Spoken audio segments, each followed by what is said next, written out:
Buenas tardes. El día 13 de abril del 2020, en una comunicación dirigida al presidente titular de la Asamblea, el ingeniero César Litardo, le recordaba que en el mes de marzo del 2019 me había dirigido a la presidenta de ese entonces solicitándole que ponga en conocimiento del Pleno la propuesta de reforma constitucional, el inicio de la propuesta de reforma constitucional, de acuerdo al artículo 442 de la Constitución, que requiere que los temas que sean planteados sean pasados por el Pleno de la Asamblea como una resolución a fin de que la Corte Constitucional emita el dictamen de la vía, esto es, si es que se trataría de una enmienda o de una reforma, en el entendido de que la enmienda puede realizarla la Asamblea mediando un año entre el primero y segundo debates, pero sin consultar a los ecuatorianos.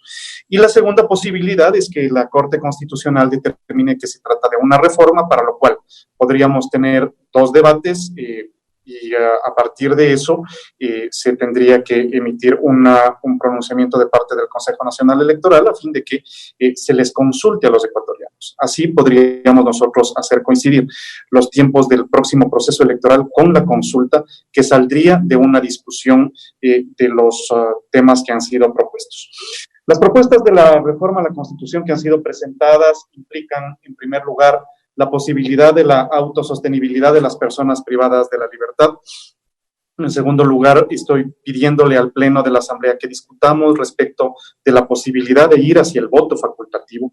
En tercer lugar, la designación de autoridades del Consejo de Participación Ciudadana. Quiero recordarles que para ese efecto existe ya una comisión que ha pasado en primer debate la posibilidad de que la designación de autoridades sea hecha por la Asamblea y no por el Consejo de Participación Ciudadana, quedando entonces solamente para debatirse la posibilidad de la eliminación directa del Consejo de Participación Ciudadana.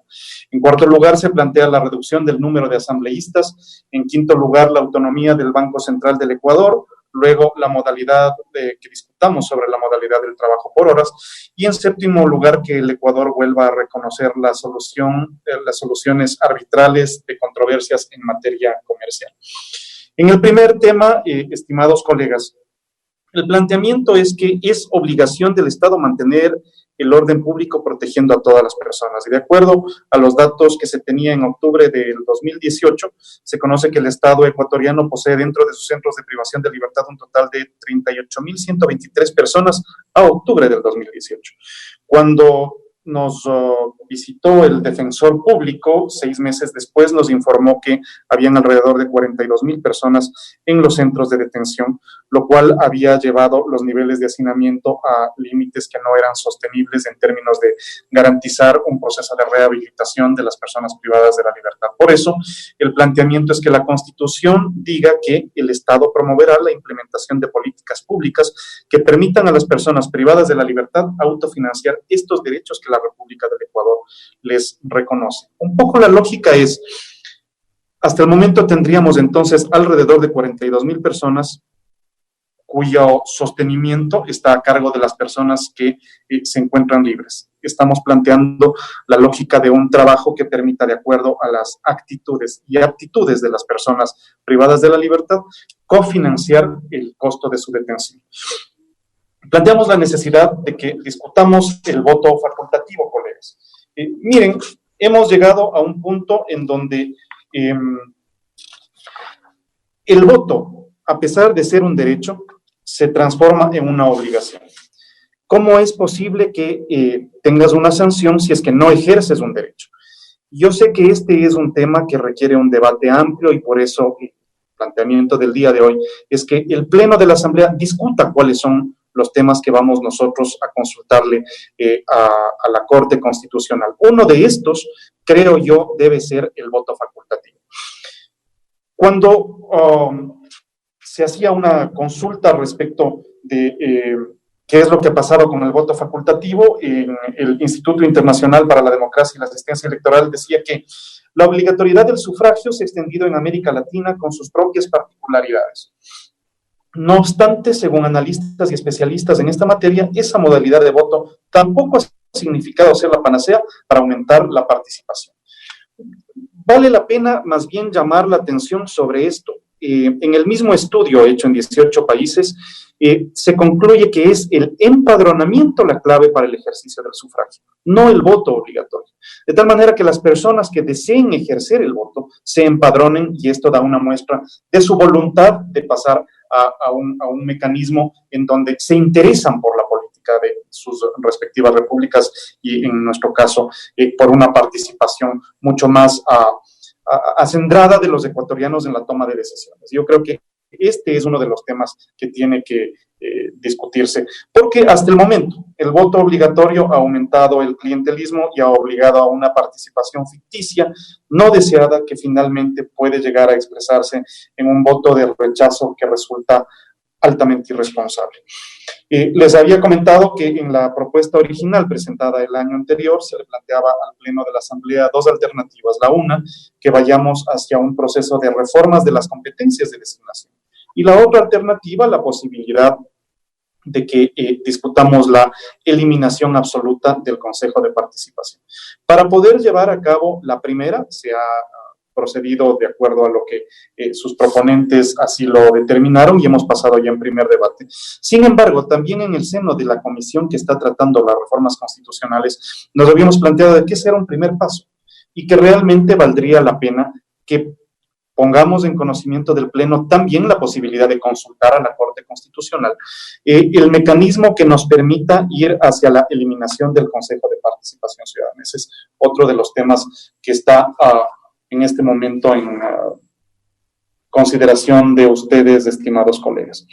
El cuarto punto que nosotros habíamos planteado es la reducción del número de integrantes de la Asamblea Nacional. No es nuevo, el ex colega y actual alcalde de Quito también había hecho una propuesta al respecto. En términos de absoluto resumen, el planteamiento es que actualmente tenemos 15 asambleístas nacionales y se plantearía una reducción a 10 asambleístas nacionales, elegidos en circunscripción nacional, manteniendo el incentivo de la vía democrática. Actualmente tenemos 116 legisladores provinciales y se plantea ir a 96 provinciales. Y esto se lograría mediante la aplicación de un sistema diferente de los números de asignación, número de votos para la asignación de una curul.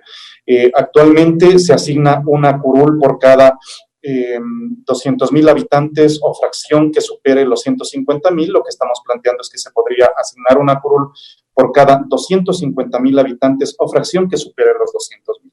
Esto inicialmente le llevaría a la Asamblea a una reducción de alrededor del 20% de sus integrantes.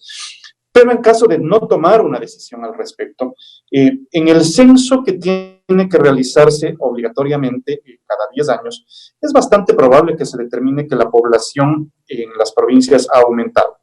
Y por lo tanto, sería lógico considerar que si es que no se hace este cambio, en los próximos años no tendremos una asamblea de 137 miembros, sino posiblemente una asamblea de alrededor de 150 miembros. Creo que vale la pena que discutamos el mecanismo y el porcentaje de votos y de habitantes que se requieren para este cambio. Respecto de cuál podría ser el ahorro en los costos de operación de la Asamblea en función de la reducción del número de integrantes, el valor que se ha calculado es de alrededor de $19,550,000. En el quinto punto se plantea la autonomía del Banco Central del Ecuador. En días anteriores hemos aprobado leyes económicas, una de ellas la del ordenamiento de las finanzas públicas, que persigue también este objetivo. Sin embargo, quiero llamar la atención de ustedes por lo siguiente. Una cosa es lo que diga la ley, y eventualmente con una mayoría de la Asamblea la ley podrá cambiar.